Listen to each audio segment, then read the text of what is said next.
waktu dan tempat kami persilakan. Allahumma shalli ala Muhammad.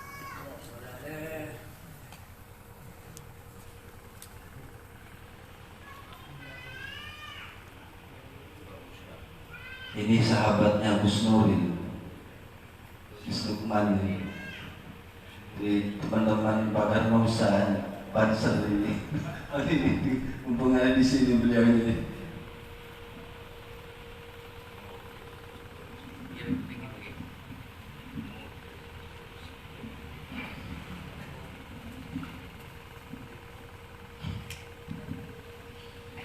Assalamualaikum warahmatullahi wabarakatuh. A'udzu billahi minasy syaithanir rajim. Bismillahirrahmanirrahim. Asyhadu an la ilaha illallah wa asyhadu anna Muhammadar Rasulullah. Rabbi shrah li sadri wa yassir li amri wahlul 'uqdatam min lisani yafqahu qawli. Rabbi adkhilni mudkhala sidqi wa akhrijni mukhraja sidqi waj'alni min ladunka sultanan nasyira. Nasrun minallahi wa fathun qarib. Nasrun minallahi wa fathun qarib. Nasrun minallahi wa fathun qarib. Qul ja'al haqq wa ja'al batil innal batila kana zahuqa.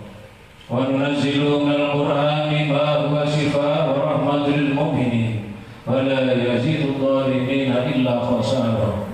Subhana rabbika rabbil izzati amma yasifun wa salamun 'alal mursalin walhamdulillahi rabbil alamin.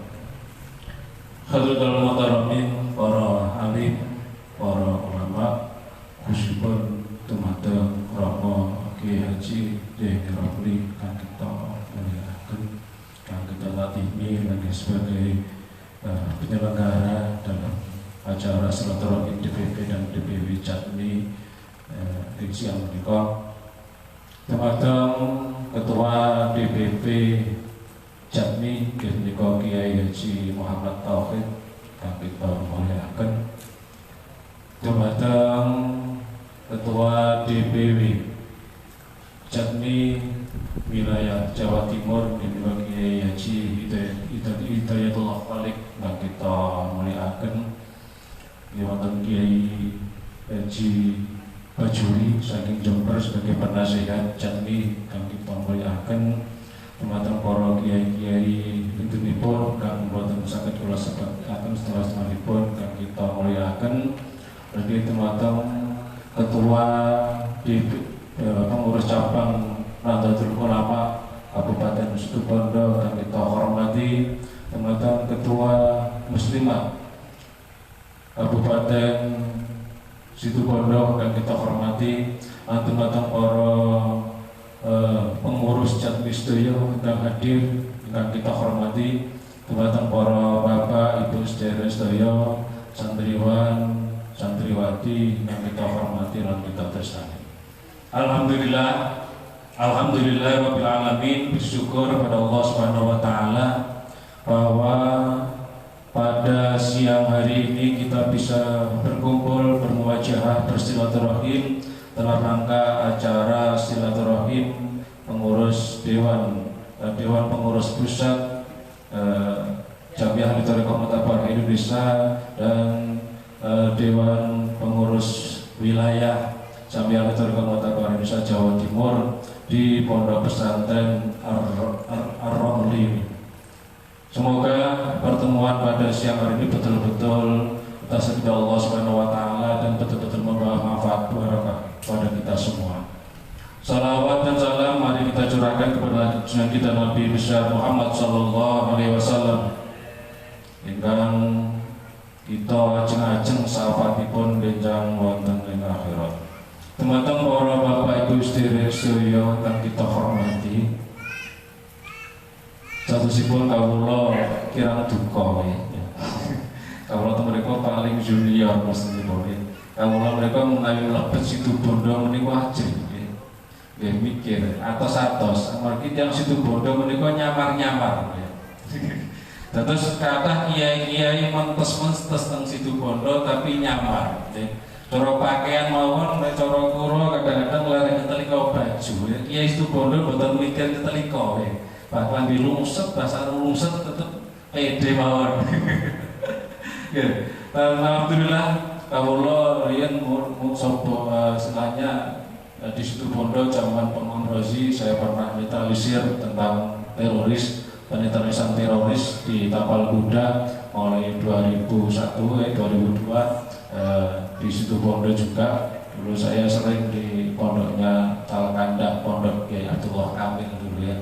Saya pernah buat acara di sana dan saya memang di Situbondo Bondowoso itu saya nilai banyak kiai-kiai mentes ya. Menawi teng mriki kathah kiai tapi serbane mboten ketingal ya. Serbane tidak terlihat. Nyamar padahal Masya Allah luar biasa, ngaji ini luar biasa, torekohnya luar biasa. Ini Bapak Balik memiliki ini pusat di torekoh. Alhamdulillah kawula sebagai pengasuh Padepokan itu mesti melewati torekoh. Mergi urutannya pondok pesantren munggah melih tengene pesanggeran munggah melih tengene Padepokan. Padepokan itu urusan jero, urusan hati. Alhamdulillah walaupun saya termuda di sini, saya umur 21 tahun sudah sebagai pendiri Padepokan. Saya pengasuh Padepokan dan mohon maaf bahasa saya ini ya setengah halus setengah kasar karena saya keturunan Solo. Kebetulan jadi saya masih keluarga besar Syekh Idris ya, Mursyid Jadiriyah Solo yang kebetulan domisili di Lamongan. Jadi bapak saya Solo, ibu saya Kediri. Jadi sama-sama keturunan halus tapi domisili di Lamongan, akhirnya kasar halus ya. Apalagi di Situbondo ini saya bingung pakai bahasa apa ini.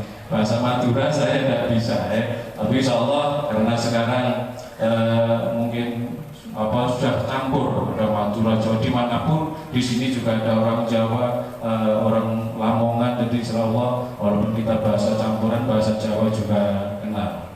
Karena bahasa Madura itu kalau Bondowoso mungkin kelihatannya lebih sulit ya. Dari situ Bondo katanya Maduranya lebih sulit gitu bahasanya. Bapak Ibu dan hadirin semua yang saya hormati. Kebetulan sebenarnya saya ini hanya mengawal Kiai Tauhid ya. Tapi kebetulan saya juga sebagai ketua satu bidang penyiaran dalam kepengurusan Jatmi di DPP Jatmi, sehingga perlu juga saya menyampaikan apa yang menjadi tugas kewajibannya Jatmi. Memang Jatmi ini banyak orang yang tidak paham, dikira Jatmi ini aliran toreko apa gitu ya. Pada Jatmi atau Jatman ini adalah sebagai wadah toreko untuk menampung toreko, untuk memahamkan kepada semua masyarakat, kepada semua umat bahwa di Indonesia ini terdiri dari berbagai macam toreko yang tercatat ada 46 toreko. Nah ini bikinnya beda-beda, wiridnya beda-beda. Contoh yang paling ekstrim, yang paling sering dibahas yaitu Sataria ya, dikirnya Nah ini kalau di masyarakat ini mirip apa, dikir padahal ini la ilaha illallah yang dipecah 4 ya. Jadi la ilaha illallah, jadi illallah, Allahu Allah. Jadi dikirnya dikir ini saya juga kenal toreko pertama yaitu kenal Sataria, padahal bahasa saya ini Sadilia. Tapi waktu itu saya belum mengenal tentang dikirnya, hanya mengenal tentang doktrinnya atau dasar orang toreko, yaitu keyakinan dalam kita beribadah, keyakinan dalam kita berjuang. Selama kita menuju Allah pasti dicukupi oleh Allah. Ini mestinya. Makanya kalau mau toreko kok mikir sangu ini perlu dipertanyakan.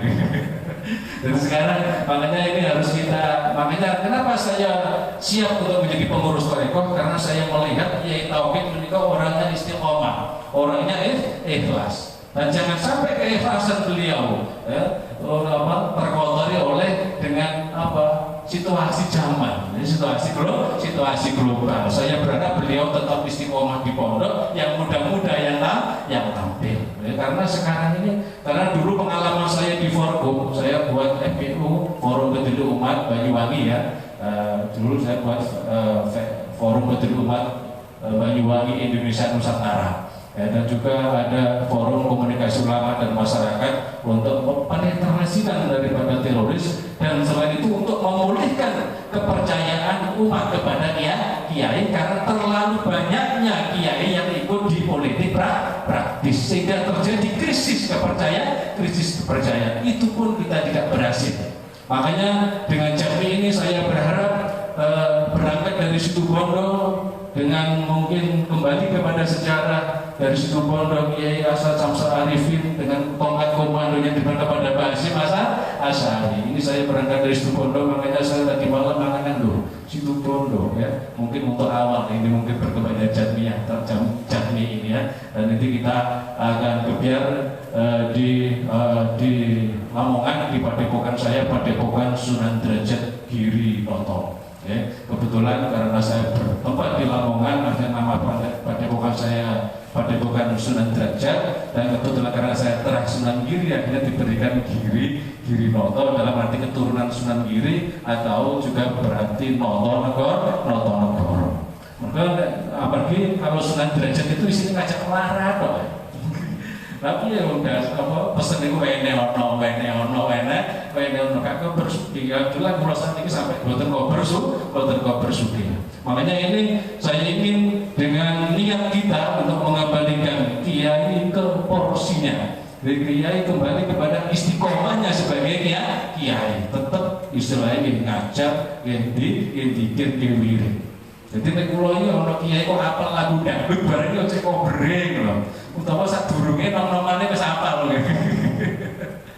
Nggih. Betul ngerti napa pengalaman kula dhewe mboten sempat untuk kita berpikir umat. Ya, kita memikirkan keadaan umat ini sampai iso lagu dangdut bareng kula kayak ya mungkin zaman mudanya beliau ini memang suka. Mergo nek Gus-gus iki rata-rata lagi bedhi-bedhi ae. Gus iki mboten bedhi, biasanya mboten cerdas.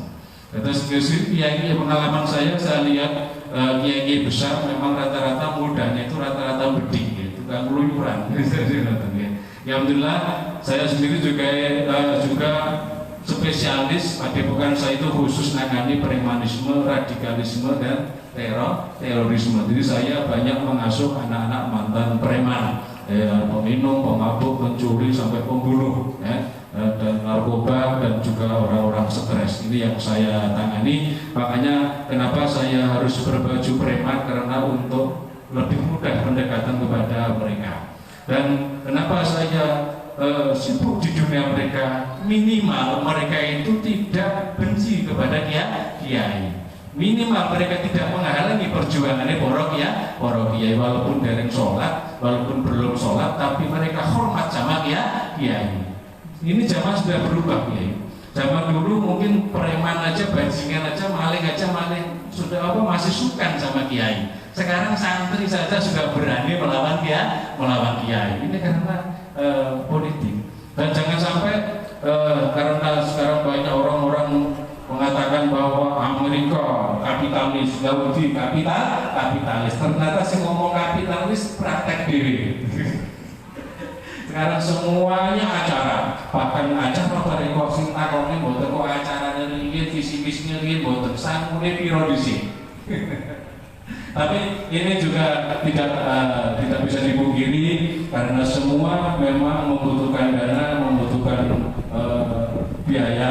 Tapi mohon kepada kiai-kiai semua, khususnya pengurus mereka, untuk tidak berpikir dana dulu. Kita berpikir, kita tanamkan ada kemauan, pasti ada jalan. NU ini kultural ya. Kita harus kembali kepada kultur. Kultur kita adalah ulama. Sekuat apapun aparat negara, kalau ulama bisa dibeli, tidak akan bisa nonton negara. Ini pengalaman. Ya, kebetulan saya dulu di Forkom dibina oleh salah satu staf di Badan Intelijen Negara, jadi urusan teroris dan radikalisme. Jadi saya paham betul bahwa keadaan negara seperti itu sekarang. Makanya bahkan jenderal-jenderal kita, para penggede-penggede kita itu yakin bahwa kultur kita adalah kultur ulama. Roti ngajak di kalian komandan saya waktu itu, pembina saya. Gus, nyolok kiai kok mikir duit, serong-serong mau bisa, cak boleh duit, cek nambah obat terus saya ngomong. Tapi nyolok kiai sing istiqomah, dikiri kuat, ngajine kuat, sholawate kuat, iku open nama. Iku patoke negara. Insyaallah situ bodoh masih banyak kiai-kiai yang istiqomah. Ya semoga pada siang hari ini betul-betul kita dipertemukan oleh Allah dengan kiai-kiai yang istiqomah. Betul-betul negara ini akan kembali, dan insyaallah dalam sejarah perjuangan memang orang-orang torekoh lah yang memang sebagai perintis kemerdekaan yang betul-betul berjuang betul untuk kemerdekaan diakoni atau orang diakoni. Memang kebanyakan orang torekoh itu gak butuh diakoni. Sekarang karena adanya gerakan-gerakan radikal yang menyerang para ulama, khususnya ulama NU, akhirnya ulama NU kader-kader ini juga terpengaruh membalas, sehingga sekarang banyak terjadi basul masail atau penggodokan kriteria ulama itu gimana, ya. Jadi sampai terjadi basul masail gimana kriteria menggodok tentang kriteria ulama, bahwa ulama ini harus diberi label harus dibajui baju seragam ulama. Padahal kalau kita ini ulama sing temenan deh, ngaji ini sing dhuwur temenan, kita pun tuh malah boten kurun ketinggal ulama ini pacak penake ngoten mawon, malah turun warung ngopi biasa ya. Nah, ini bukan malah serbanan jubahan terus kula ngoten iki. Nopane gawe imamah ngoten iki. Imamah kan tayumun bisa nih, boten sempat ubah sampe. Nah, ini mari kita pertahankan. Dan makanya dalam pelantikan DPW Jawa Timur nanti di Padepokan saya kita mengambil tema yaitu memperkokoh persatuan dan kesatuan dengan memperteguh Pancasila sebagai kristalisasi daripada ajaran agama. Bahwa karena apa? Sekarang ini muncul oknum-oknum atau kelompok-kelompok yang ingin membentukkan Pancasila dengan agama. Bahwa Pancasila dianggap sebagai penghalang agama atau agama dianggap sebagai penghalang Pancasila. Ini makanya nanti kita kodok di Lamongan, dan semoga ini akan menjadi isu nasional atau berita nasional penyegaran kepada situasi kondisi negara. Ini memang kita berusaha untuk kembali pada nol, kembali ke porsi kita. Makanya kalau kita bicara tadi dikatakan sini pondoknya kecil, insyaallah di Padepokan saya malah lebih kecil lagi. Di Padepokan mewah namanya bukan Padepokan. Di Padepokan saya, tapi insyaallah walaupun terkenal kecil, saya kalau buat acara pasti terbesar, ya. Memang jenenge kiai kudu siap larat ya. Wong berjuang kudu siap larat. Tapi tidak mungkin wong siap larat itu diberi larat oleh Allah Subhanahu wa taala. Kenapa? Tujuan kita berusaha berdoa dan berusaha untuk sebagai orang kaya, tujuannya supaya kita bisa beribadah, bisa berjuang. Tapi kenapa kalau kita sudah diberi kaya kok malah lupa dengan perjuangan? Wong mana kiai kudune nek wis duwe mobil kudune wayo terus lho. Iki hati-hati punyai. Pokoknya kiai wis duwe mobil kudune kudu wayo. Tapi saya kalau di Situbondo ndak asing ya. Saya di Situbondo sampai Banyuwangi, kula tiap pondok ditawari istri kula niki masyaallah. Terus saya ke Situbondo, Bondowoso, Banyuwangi, kiai iki nek durung wayah durung sakti. Terus kula percuma ning rambut ngeten iki teng Banyuwangi mboten kangge kula. Mergo saya dikoyo, lah aja ngomong sakti nek durung wayah terus. Tapi jadi itu bodoh, ya, bodoh.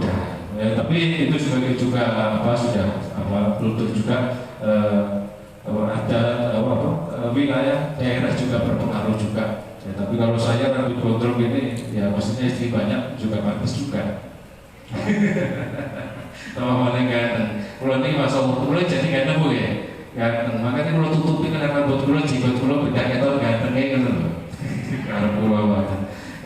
Terus saya bangga sekali pada siang hari ini bisa bertemu dan semoga sebagai barometer atau tolak ukur atau sebagai penyemangat atau sebagai pemula untuk jadi bisa bangkit lagi untuk berangkat bisa ikut hadir dalam membangun negara dan dan ini memang harus betul-betul mengisi ya. Jadi Jami tidak terafiliasi atau tidak terikat dengan siapapun, dengan pemerintah juga enggak. Kalau Jakman memang khusus di Nahdlatul Ulama terafiliasi situ. Tapi maksudnya dulu tidak ada perbedaan, oke? Maksudnya perbedaan itu membawa suatu rahmat. Itulah corone kiai.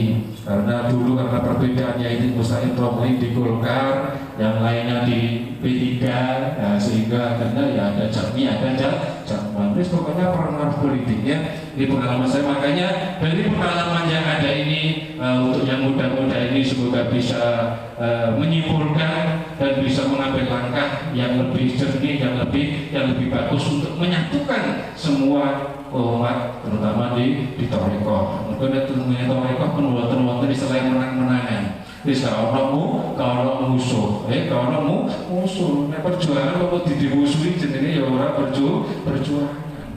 Didikan saya pada santri, yaitu ada kemauan pasti ada jalan. Jadi saya didik santri tidak pernah menerima alasan apapun kalau kita sudah perintah, kecuali alasan kepaten. Terus Reneo, bos kalau sibuk secara terima, bos kalau betul gak ada bensin, betul kalau terima. Jadi alasan kepaten mau harus kalau terima. Karena ini untuk mendidik, jiwa mental anak-anak yang kuat dan punya keyakinan. Dan malah justru mantan-mantan preman ini lebih punya keyakinan. Makanya gua dari nanti kesasar ini dari sakit benernya Quran. Makanya kiai ini butuh pinter-pinter pendekatan kepada anak-anak yang dianggap preman atau dianggap anak-anak nakal. Karena mereka juga kadang-kadang juga bisa ngaji.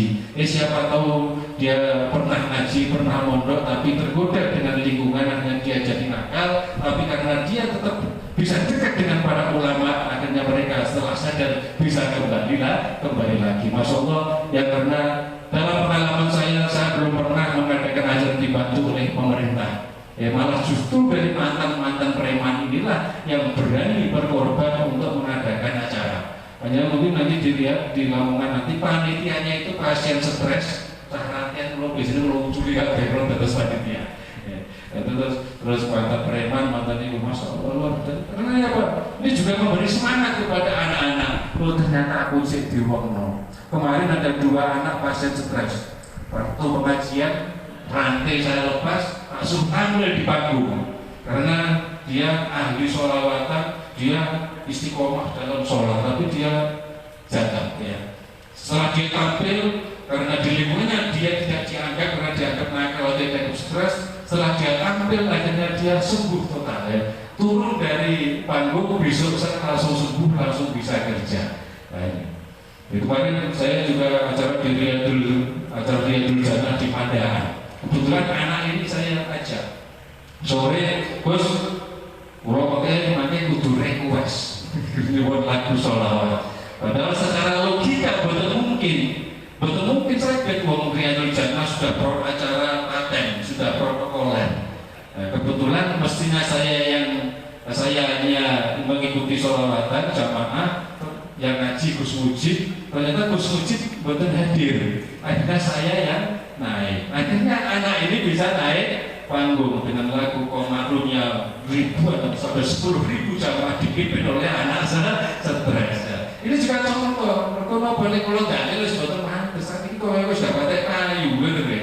Terus saat ini kalau contoh lah, ya saya stres saya gelem sholawatan, saya stres saya gelem bikin kosong sing waras ora gelem, sing joko-joko nang wifi yang kopi ya. Nah, dan sekarang khususnya anak muda, para santri ini sudah timbul sudah pudar tentang keyakinan. Wong apal Quran kok tidak ada judul lagi. Apal Quran kok tidak payu, ya kan lucu. Misalnya ada 10 hafid Quran minta isi Quran ilmu kebaca, lucu. Wong bana nasilu Al-Quran imam wasifah warahmatul mu'minin. Lah kok apal Quran kok ecek ragu, ragu dalam ilmu pelet dengan taledok, berarti lucu lagi. Nah ini Masya Allah, ini perlu kita tanamkan lagi. Ini pengalaman saya. Kalau apa Quran kok jalur kebaca, ya medun meneh, ya medun meneh, turun ini. Kalau dewi itu gak apa-apa, kenapa Quran kok malah sih apal Quran? Kalau apa segala kanuragan mesti orang pengabasan rasanya, tapi di Quran tidak ada. Jadi toreko itu ojo tinggal Quran ya. Toreko itu paling utama pokoknya Quran saat isinya, saat prakteknya jadi dilakoni. Jadi ajaran saya di mana mereka anak-anak ini yakin dengan Quran, yakin dengan apa yang dibaca. Kalau mau ahli Quran kok isi golek syarat tumbal di kemah dari rumah barang lagi lucu ya.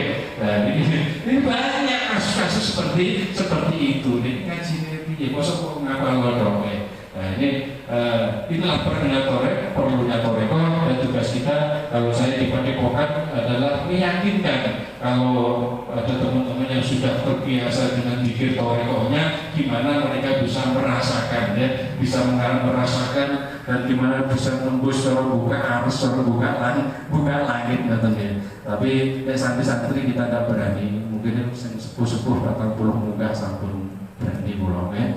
Terus karena saya mulai 21 tahun pun penggawean ini ngoten ya iki. Terus kula rada keberangas titik. Terus kula niki jane ngaji kula nggih kurang. Mangkane kula tasih telate dheweaken ngaji mesti nomor berapa pados tambahan. Dan yang banyak saya dapat ilmu hikmah, yaitu dari ketemu anak-anak muda, ketemu orang-orang di jalan. Nah, ini yang saya dapatkan, dan paling utama adalah wasilah kepada guru-guru kita. Ini jangan sampai terlupakan. Insya Allah walaupun sampai ini belum pernah ketemu para guru-guru kita, tapi kalau kita itu sering Fatihah kepada para guru-guru kita, khususnya para mursyid-mursyid kita, itu kita akan dipertemukan oleh Allah, walaupun tidak dengan beliaunya, tapi akan ketemu dengan nasabnya, dengan anak turunnya. Mungkin karena saya sering Fatihah kepada Yai As'ad ya, akhirnya kita ketemu di situ Bondo. Karena saya sering Fatihah kepada Kiai Romli, akhirnya saya dipertemukan kepada keluarga besar Kiai Romli. Insya Allah kalau saya mimpin istighosah itu ribuan bisa saya Fatihah, saya hafal. Wali satana Jawa. Tentunya istighosah kula saya tidak hanya sebatas pada satu sanad istilahnya satu torekoh, tapi beberapa torekoh. Yang pengurus torekoh yang mesti kudune paham yang minimal ya 17 torekoh gitu. Insya Allah saya nanti setelah pelantikan saya sudah pamit pada dulur-dulur untuk kembali ke pertapaan lagi, untuk menyempurnakan kitab-kitab saya, menyempurnakan apa yang sudah saya temukan dalam saya bertoreko. Minimal ada 17 toreko yang saya dalami untuk saya bukukan ya, untuk saya bukukan, dan insya Allah mati-mati aku ya bisa ninggal cerita lagi. Nah ini Pak Ngestuni panjenengan, saya diberikan umur muda tapi dikenal oleh Allah sama hal-hal yang memang orang umum tidak pernah mengalami.